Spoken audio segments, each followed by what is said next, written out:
Tu crées du contenu régulièrement, mais tu te sens un peu éparpillé. Tu n'es plus certain de pourquoi tu publies ce que tu publies. Il est peut-être temps de te poser cette question essentielle. As-tu une ligne directrice avec ton contenu? Si la réponse est floue, cet épisode est pour toi. Les médias sociaux en affaires est ton rendez-vous hebdomadaire pour en connaître davantage sur les différents réseaux sociaux et les plateformes de création de contenu dans un contexte d'affaires. Chaque semaine, je répondrai à une question thématique qui te permettra d'appliquer concrètement ces conseils pour ton entreprise. Si tu reconnais l'importance et la puissance des réseaux sociaux ainsi que de la création de contenu pour ton entreprise et que tu souhaites en apprendre davantage sur cet univers, tu es au bon endroit. Je suis Amélie Delebel, travailleuse autonome dans le domaine des communications et marketing depuis février 2020. Je travaille avec les réseaux sociaux et dans la création de contenu depuis 2014. Les médias sociaux en affaires est mon deuxième podcast après Athlète Entrepreneur, lancé en janvier 2019. Bienvenue sur mon podcast.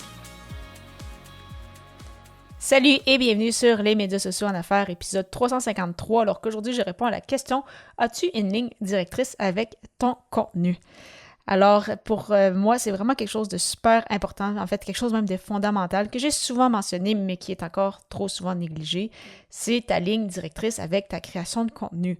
Vraiment, ça va faire une énorme différence quand tu crées justement tes pièces de contenu pour les réseaux sociaux, que ce soit avec ton podcast, tes vidéos si tu as une chaîne YouTube, tes articles de blog, donc peu importe ce que tu crées, vraiment, c'est important d'avoir une ligne directrice. Donc, tout d'abord, juste pour qu'on soit certain qu'on se comprenne, c'est quoi une ligne directrice? C'est en fait un peu comme ton fil conducteur. C'est ce qui relie tous tes contenus ensemble.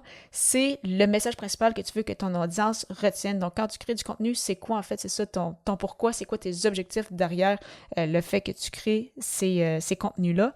Et comment savoir en fait si tu as une ligne directrice ou non, si tu te demandes « Ah, mais je pense que j'en ai une, mais j'aimerais peut-être être certaine justement de bien en avoir une. » En fait, si tu dois réfléchir 10 minutes à chaque fois que tu dois publier quelque chose, c'était comme « Ah, mais de quoi que je parle? Qu'est-ce que je devrais faire? J'hésite, je sais pas trop, on est vendredi, j'ai pas encore publié cette semaine, de quoi je parle aujourd'hui? » Puis ça te prend du temps avant justement de penser à une pièce de contenu à créer. C'est probablement parce que ta ligne directrice n'est pas claire. Parce que si tu publies sur différents sujets sans cohérence entre eux, eh bien, en effet, c'est ça, tu n'as pas de ligne directrice, tu ne sais pas trop pourquoi tu fais du contenu, c'est que tu crées du contenu pour créer du contenu, et après ça, tu te demandes, mais pourquoi je n'ai pas de résultat?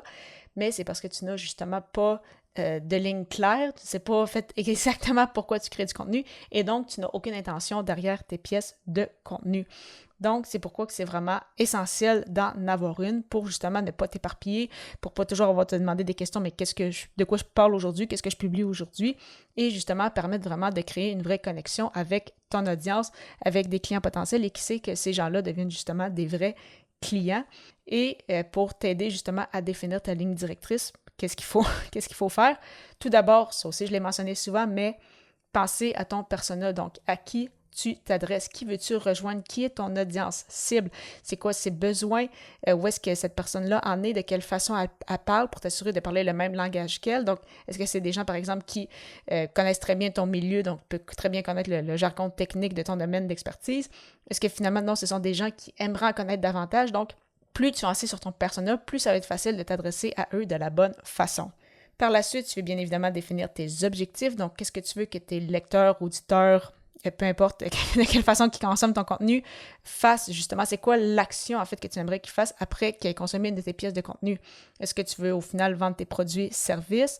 Est-ce que puis pour cela, soit tu les amènes à télécharger un guide, soit tu les amènes à remplir un formulaire, soit tu les amènes à prendre rendez-vous avec toi pour une consultation gratuite ou un appel découverte. Donc, peu importe quel est ton objectif principal et peut-être tes sous-objectifs, eh bien, tu vas avoir un appel à l'action dédié pour justement être en mesure de générer de l'intérêt et t'assurer justement que les gens qui t'écoutent ou qui te suivent ou qui te lisent, eh bien, ils sachent en fait c'est quoi la prochaine étape pour peut-être que tu puisses être en mesure de les aider. Et finalement, c'est ça, c'est quoi ton message principal? En fait, qu'est-ce que tu veux que ton persona retienne du contenu que tu crées?